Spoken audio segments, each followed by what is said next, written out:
Hello, in this video I'm going to show you how you can create a decorative alpha to use in ZBrush or any other sculpting program. And I'll start with a plane, and you want to create the dimensions of the plane to help you with creating your decoration. I will center it, and I will apply a gray material and black object color. Alright, I've set the length segments and the width segments to both to 1, and I will insert an edge to the middle and to the middle right here. And I'll press G to turn off the grid, and here's what we have. And I will begin creating the basic decoration that I want. I will first use chamfer on this, increase the chamfer amount.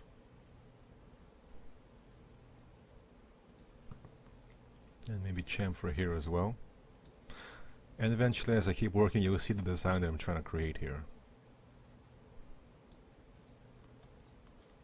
Alright. Insert a segment here.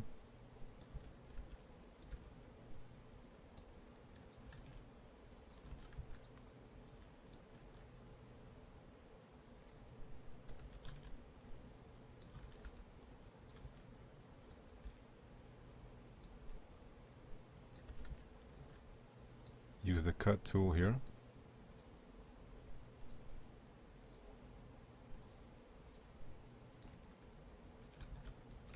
Weld these vertices and connect. And now I will delete the polygons here.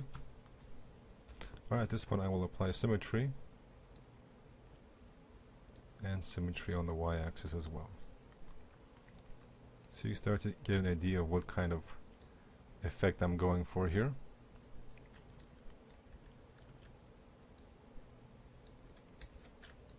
Make a gap here and a gap here as well. See, in this case I did not make a cut all the way through. I can also use Swift Loop, Control Alt click and hold to even it out, and then delete right here. Alright, so I'm going to copy these modifiers and put Edit Poly on top.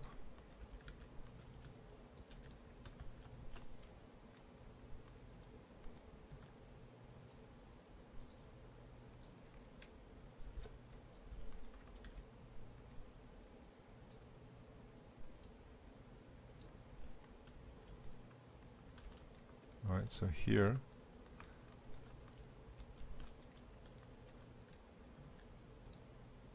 I will insert some edges here to sharpen this part up.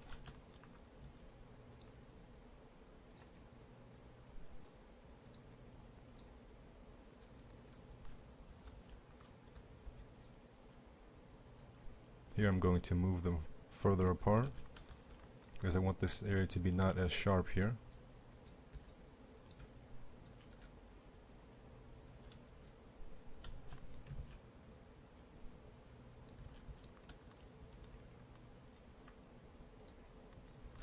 Alright, maybe I'll move this a little bit further away.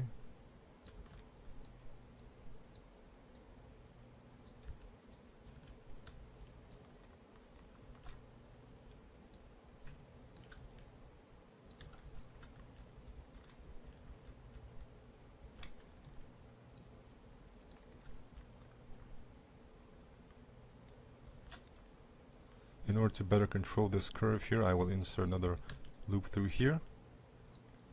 And now I have more control here. So I can have this part follow the center part here.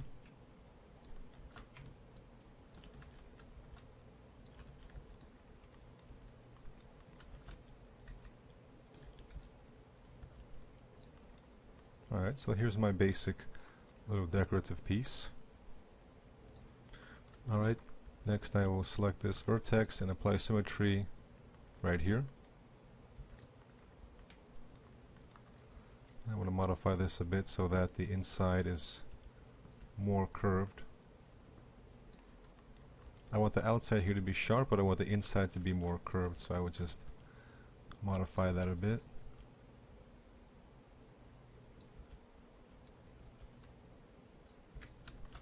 I also want this to be sharp here.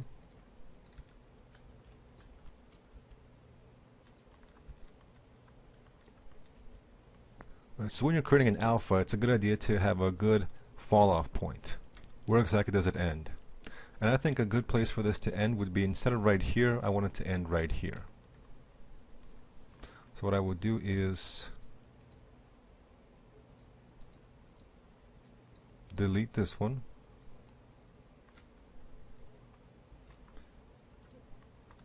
and delete this half.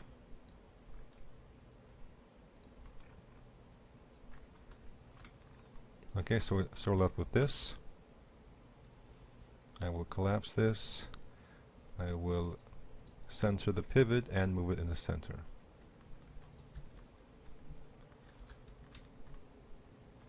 Alright. Next I can apply a shell modifier. You give it a thickness here. It's 2. And I can apply Turbo Smooth with Smoothing Groups option on, which will give us this result.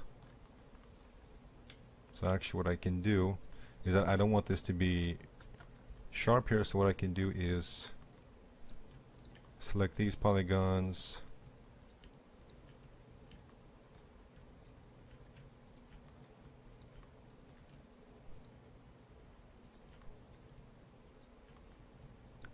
and give them all one smoothing group.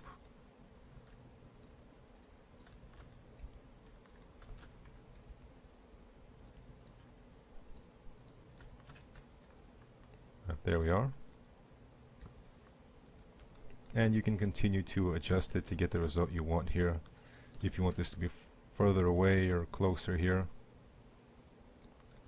But let's say you're satisfied with this.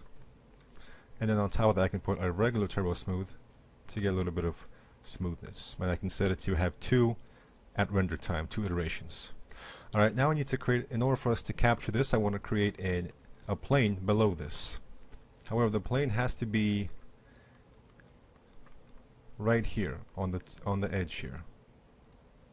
So I'll just go back a little bit, and I will turn off a few of the modifiers to make it flat and easier to work with for now. I'll activate those later on. And I will create a plane, Alt A, and click on this object to move it there.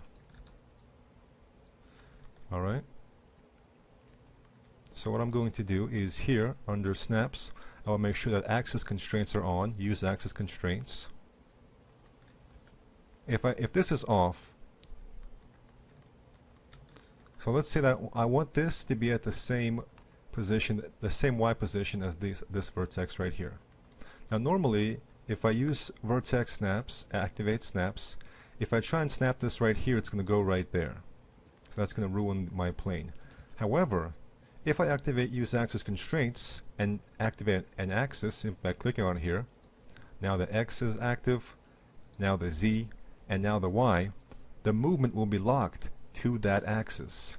So right now, because the Y axis is yellow, any movement I make will be locked to that axis in that direction. So if I now use snaps and I snap it right here, you can see that these vertices are only moving according to the Y axis and they're stopping right here. So I'll click here and snap right there. And now it's perfectly aligned with our decorative geometry. And same for this. And there we are. And I will move this below here. Reactivate all of the modifiers here. I will create a copy here. And now I will create 2 new materials, or simply take this material and give it pure black, and take this material and give it pure white. Alright, and I will select this plane and give it the black material, and select this geometry and give it the white material. Apply projection, pick both of these objects,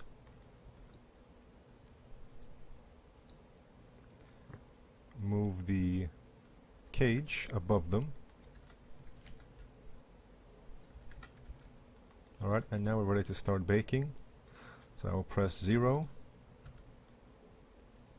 enable it, add just a diffuse map, And I will use actually a bitmap, and I will call this Deco 1, short for decorative 1. And I don't really need a large size here, I'll just keep it at 256 by 256. Render to files only, and I'll render it, and I'll get back to you once it's done. Alright, and now the baking is done. Keep in mind you can also create this in a 2D image creation program like Photoshop or any other painting program. You can create this in ZBrush, but I like to use 3ds Max's modeling tools to get this nice symmetrical result. And here I am in ZBrush with a plane object. In order to apply our alpha, I will activate my standard brush, and you can import the alpha by clicking on it and clicking on import right here, or you can go under alpha and import. So I will click on import and navigate to the folder where I saved that bitmap, and then we'll be able to use our alpha in ZBrush. Alright, the alpha has been imported, but you can see it's very difficult to actually make it out. We can just faintly make out the shape. So if I try and sculpt on this, you can see that we get a very light effect. So the first thing I would do is go under alpha and set the intensity from 0 to 1. And now we can actually see the alpha has a strong effect. So the first thing I would do is go under stroke, activate the modifiers, open this up and use roll. And now it's actually unrolling the alpha. See, the way a brush works by default is, say I'm in the clay builder brush, if I activate this alpha, it will pretty much be kind of dragged along. However, if you activate roll, it will gradually apply the alpha in its entirety. Alright, so you notice we have two bad effects happening here. First of all, we have this overlapping, which is giving us these kind of lines. The second thing is every time that we make a curve, we have this blurriness happening here. So to fix that, I'll go under stroke again, this time under lazy mouse. Lazy mouse is active. The lazy step is set to 0.25. I will change this to 0.001. Now notice it gets a lot stronger. So to compensate, I need to decrease the intensity. So let's try, instead of 25, let's try 5. Let's try 2. Okay, so this is more the kind of strength I want, and you can notice that we have eliminated the lines here because now it's not overlapping, it's being constantly applied. Gives us a smooth result. However, when we still make a curve, we get this terrible blurriness that kind of ruins any purpose the alpha may have. So to fix that, we'll go under brush, auto masking, activate the directional mask, the directional auto mask, and this applies a mask according to the direction that you stroke. Okay, so notice it's gotten a little bit better, but we still need to fine-tune things. Activate the directional mask curve simply by clicking here, and you get this curve that you can edit. And you basically want to create something like this. Just click in the middle here and try and copy this. And you can fine-tune it, but if you do this, first of all, you have to compensate once more by increasing the intensity. That's a little bit too strong. Let's try 12, 7. Alright, I'm going to modify the curve a little bit more, move a little bit more here to the right. I'm also going to go under stroke and increase the laser radius all the way to 100 to give us a smoother result as well, make it easier for us to sculpt. And now we should get a pretty good result.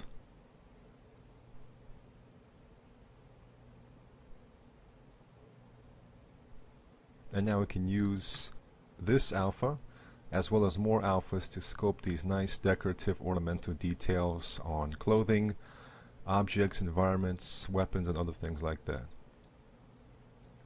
You notice there's still a little bit of sharpness here. We can modify the focal shift and give it a positive value or negative value. That will give us different effects as well.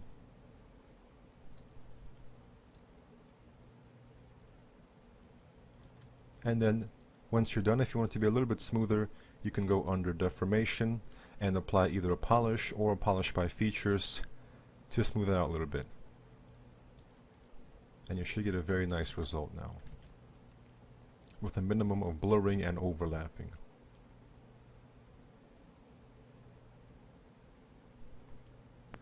And one more thing we can do is under stroke we can actually change the roll distance.